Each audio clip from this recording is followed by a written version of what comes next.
समय की बात है। गांव का चौक लोगों से भरा हुआ था।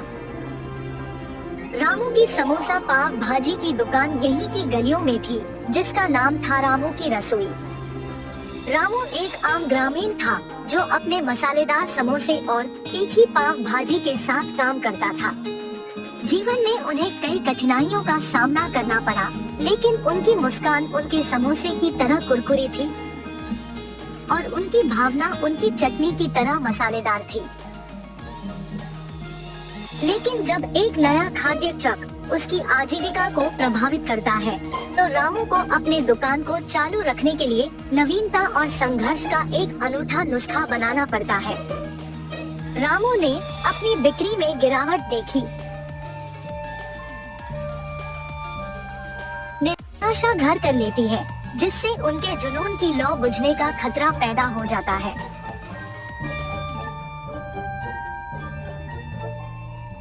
लक्ष्मी हमेशा की तरह अपने क्लासिक्स में नए मोड़ जोड़ने का सुझाव देती है, लेकिन डर रामू की रचनात्मकता को बंधक बना लेता है।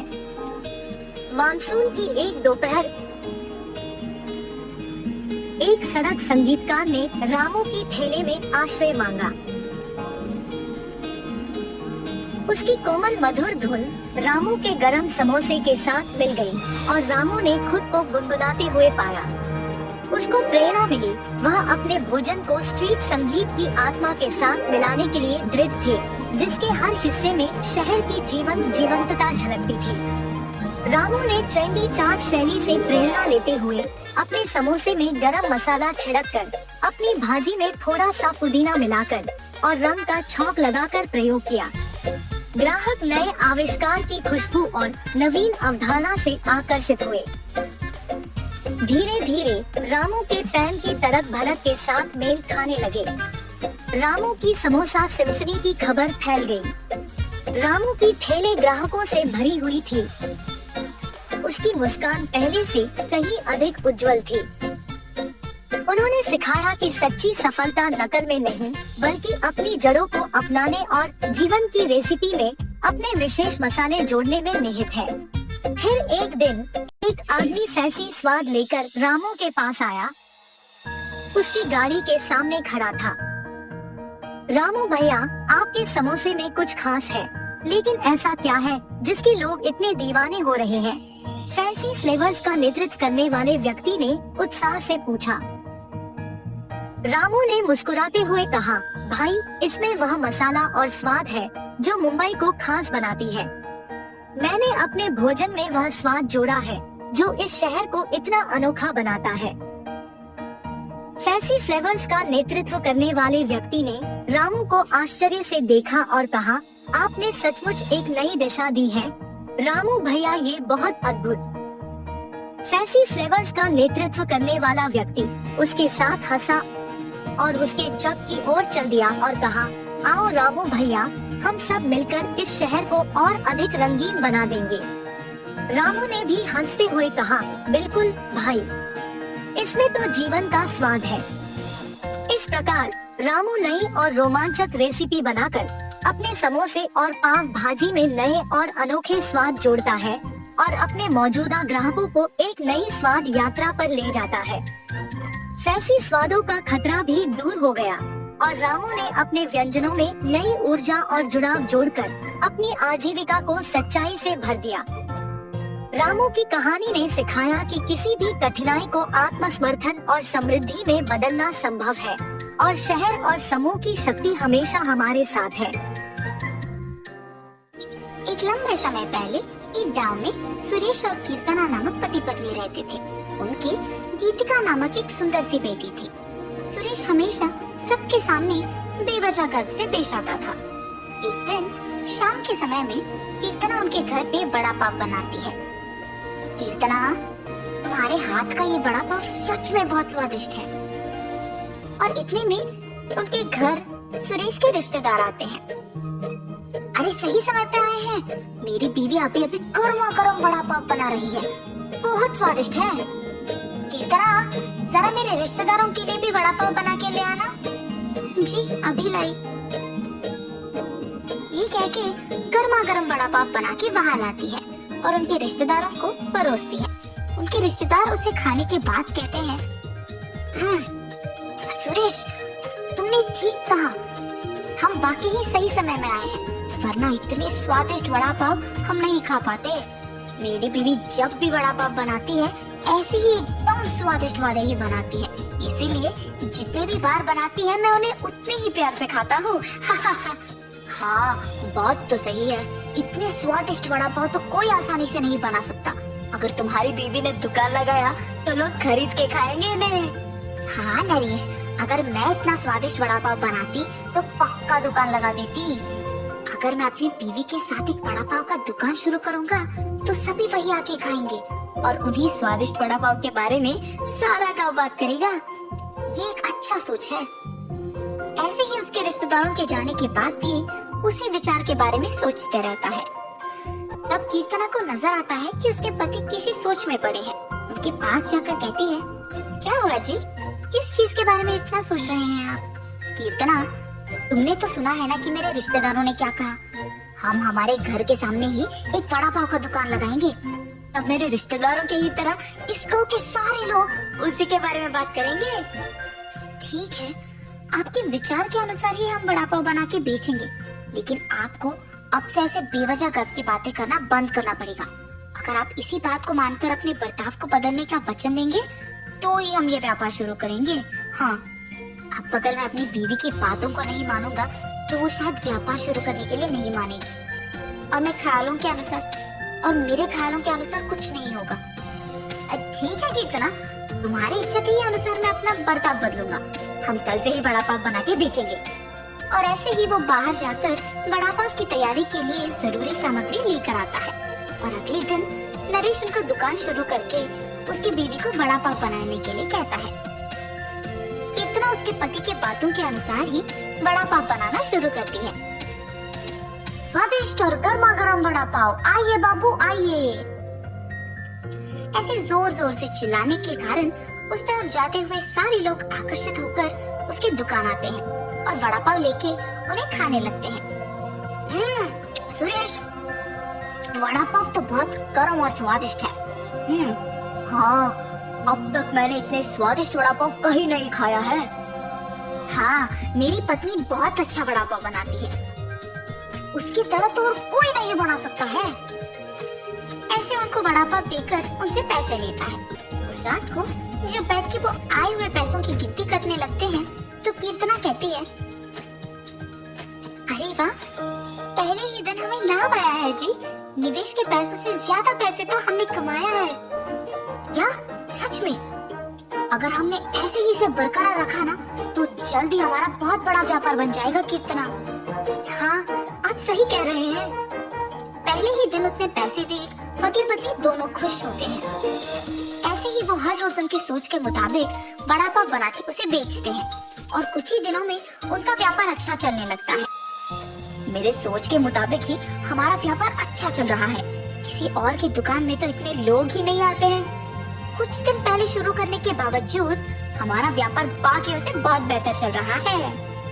और हमेशा की तरह सुरेश वापस बेवजह के गर्व में डूब जाता है और बाकियों को भी वही बातें सुनाते रहता है। उस दिन दुकान को आए एक आदमी को वड़ा पाव लाकर देता है। मैं यहाँ जब भी वड़ा पाव खाता हूँ बहुत स्वादिष्ट होता है, एक भी बार इसका स्वाद नहीं बदला। हाँ, आपने सही कहा, मेरी बीवी बहुत अच्छा वड़ा पाव बनाती है। नया व्यापार होने के बावजूद बाकियों से हमारा बहुत अच्छा चल रहा है। हाँ, ऐसे ही वहाँ मौजूद सभी से बात करता है और ऐसे ही बात करते हुए वो उन लोगों से पैसे लेना भूल जाता है। उसके पैसे ना लेने के कारण सभी वहाँ आके उसकी गर्व की बातें सुनकर पैसे दिए बिना चले जाते थे।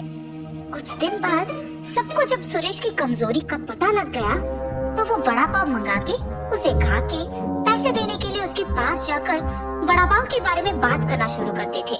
सुरेश उनकी बातों में पड़ के गर्व की बातें करता था और उनसे पैसे लेना भूल जाता था और कुछ देर बाद वो लोग वहाँ से पैसे दिए बिना चले जाते थे। सुरेश के इस बर्ताव के कारण उनके व्यापार में नुकसान होता है और अचानक उनके सपने टूट जाने पर पति पत्नी दोनों बहुत निराश होते हैं। कीर्तना, मुझे माफ करो। इस सब का कारण मैं हूँ। मेरे इस झूठे गर्व के कारण ही सबको मेरी कमजोरी का पता लग गया और उन्होंने उसका फायदा उठाया। इसीलिए हमें अब नुकसान भुगतना पड़ रहा है। ऐसे कह के बहुत दुखी होता है। आपको अपनी गलती का एहसास हो गया, बस ये काफी है। अब से हम हमारा व्यापार ढंग से चलाएंगे। ठीक है कीर्तना। और तब से पति पत्नी दोनों उनका वड़ा पाव का व्यापार बहुत अच्छे से चलाते हुए खुश रहते हैं। विष्णुपुर नामक एक गांव में वीरेश और गृहा नामक दो अच्छे दोस्त अपने परिवार के साथ रहते थे। दोनों बचपन से बहुत अच्छे दोस्त होने के नाते उनके दोस्ती के भरोसे पे एक लस्सी का व्यापार शुरू करके उसे चलाते हैं। हर रोज वीरेश और गृहन दोनों साथ में उनकी लस्सी के दुकान को जाते थे और आते ही दुकान को साफ करके भगवान की पूजा करके लस्सी बनाना शुरू कर देते थे।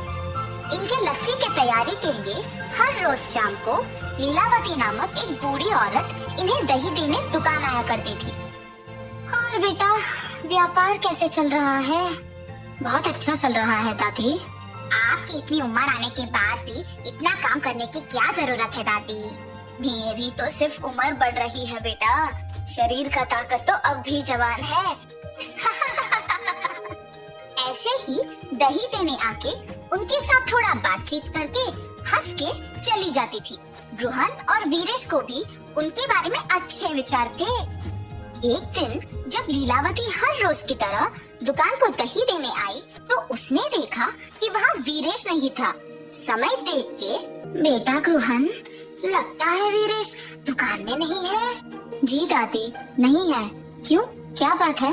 इस वीरेश के साथ काम करके क्या ही कमा लोगे तुम? मैं जब भी देखती हूँ सिर्फ तुम सारे काम करते हो और वो वीरेश तो सिर्फ तुम्हें लस्सी के मटके देते रहता है। ज्यादा काम करने वाले को ही ज्यादा लाभ मिलना चाहिए। ये बात मैं तुम्हें बहुत दिनों से बताने की सोच रही थी। नहीं दादी, आपको जरूर कुछ गलतफहमी हो गई है। मुझे तो वीरेश ने ही लस्सी बनाना सिखाया। उसके काम ना करने का सवाल ही नहीं उठता। आप दुकान आते तो हैं, पर 10 मिनट से ज्यादा कभी नहीं रहती है। इसीलिए आप वीरेश के वास्तविकता से अनजान हैं। ठीक है, तुम्हारी मर्जी बेटा। मुझे जो कहना था मैंने कह दिया। चलो अब मैं निकलती हूँ। और जाते वक्त मन ही मन पछताती है कि उसे ये सब गृहन से कहना ही नहीं था। अगले दिन जब दही देने वापस उनके दुकान जाती है तो गृहन के ना होने का मौका देख वीरेश को भी वही बताती है जो पिछले दिन गृहन को बताया था। गृहन उसकी बातों की विश्वास करता है मगर नजरअंदाज कर देता है और यही कहता है कि शायद उसने गृहन को सही तरह से नहीं समझा होगा। लेकिन वीरेश लीलावती के बातों से प्रभावित होकर गृहन पे उसके विचार बदल देता है। अब ये दोनों दो अलग दुकान खोलेंगे और मुझे ज्यादा दही बेचने को मिलेगा। वीरेश लीलावती के कहे बातों को जाके अपनी पत्नी को बताता है। आप कुछ मत सोचिए, मेरी बात सुनकर एक और लस्सी का दुकान खोल दीजिए बस। पर गृहन को क्या बोलूं? यही बोलिए कि जीवन में आगे बढ़ने के लिए ना अलग अलग व्यापार करना बहुत जरूरी है। पत्नी के प्रेरित करने पर वीरेश गृहन को एक नई लस्सी की दुकान खोलने की बात कह देता है और निवेश के पैसे गृहन से वापस ले लेता है। वीरेश के काम में और निर्णय में रुकावट ना बने इसीलिए गृहन उसे कुछ नहीं कह पाता और वीरेश के दूर होने पर बहुत दुख होता है। गृहन को दुखी होते देख उसकी पत्नी, आपको ऐसे दुखी देख मुझे अच्छा नहीं लग रहा है जी। आपको अपने मन को ये कह के संभालना होगा कि वीरेश जी की स्थितियों ने शायद उन्हें इसे करने पर मजबूर किया होगा। वही तो मुझसे नहीं हो पा रहा और ऐसे ही अशांत मन से आप क्या ही व्यापार चलाएंगे। ठीक है, एक काम कीजिए, हमारे गांव में मेरे चाचा राधे नामक एक लस्सी दुकान चलाते हैं जो बहुत ही प्रसिद्ध है। वहाँ बहुत प्रकार के लस्सी बनते हैं। वहाँ जाके आप भी अलग प्रकार के लस्सी बनाना सीखिए। आपका ध्यान इस बात से हटेगा और व्यापार में भी वृद्धि होगा। सही बात है, वही करूँगा। ऐसे गृहन 6 गांव बाद वाले भीष्मा नगर में अपने रिश्तेदार के घर जाता है। अरे बेटा गृहन, कैसे हो तुम? तुम्हारी पत्नी कैसी है?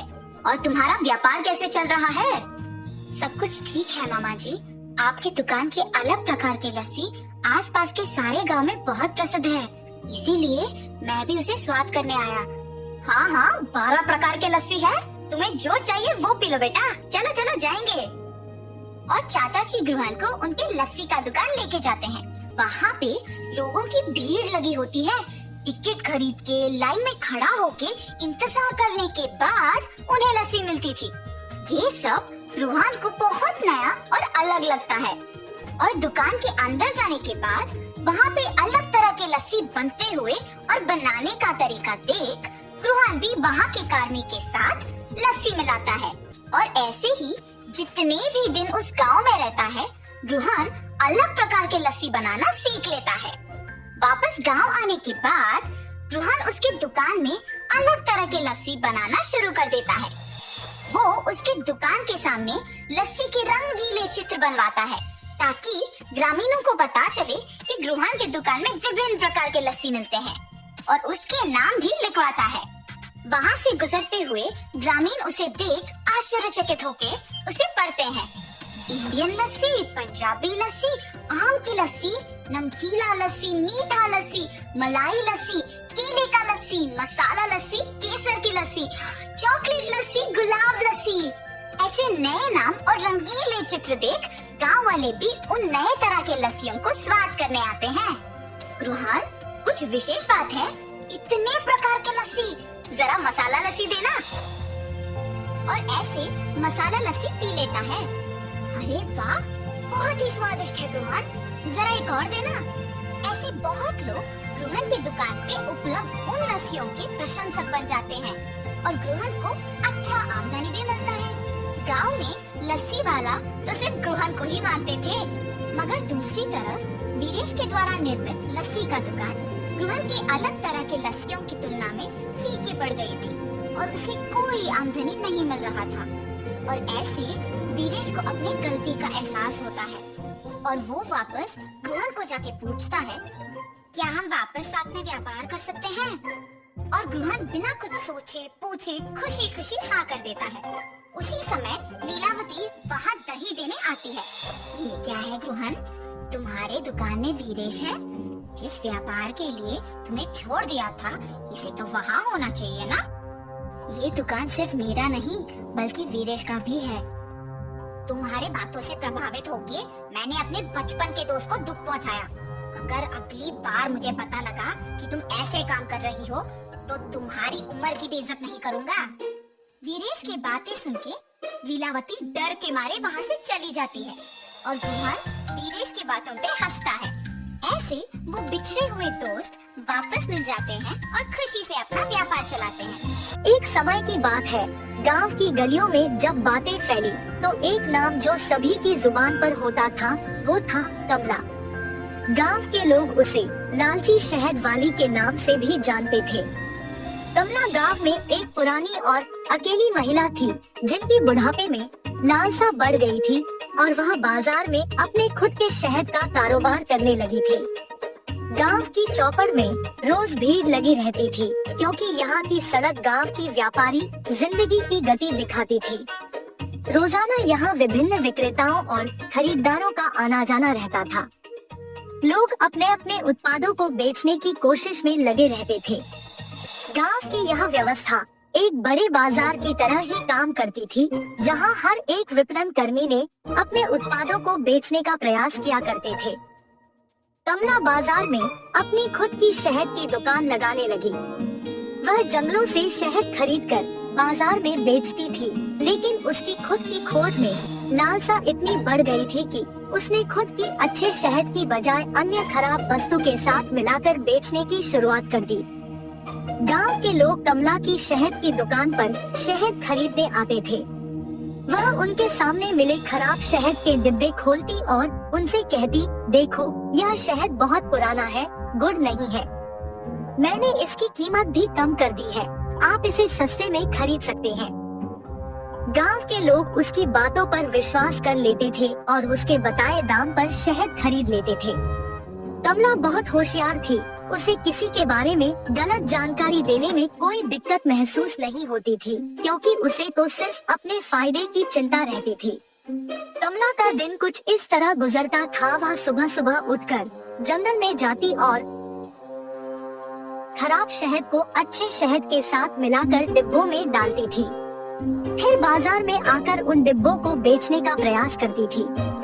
गांव के लोग उसकी बातों में आकर उसके खराब शहद को खरीद लेते थे। एक दिन बाजार में विभिन्न विक्रेताओं के बीच बातचीत हो रही थी। कुछ लोग कमला की दुकान के खराब शहद के बारे में बात कर रहे थे। एक व्यक्ति ने कहा, आखिरकार ये कमला किस तरह से बिना किसी को पता चले अपने खराब शहद को बेच रही है।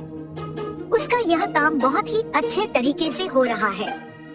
दूसरा व्यक्ति ने उत्तर दिया, हाँ तुम सही कह रहे हो। उसकी चालाकियां अब सभी के सामने आ गई है। उसने लोगों की विश्वासघाती की है और उसकी कमाई बढ़ गई है। कमला की दुकान में गांव के अन्य लोग भी आकर शहद खरीदने आते थे, लेकिन वे नहीं जानते थे कि उन्हें खराब शहद बेचा जा रहा है।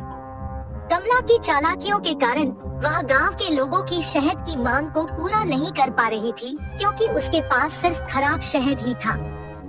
गांव के लोग धीरे धीरे कमला की खराब शहद के बारे में जानकारी प्राप्त करने लगे थे।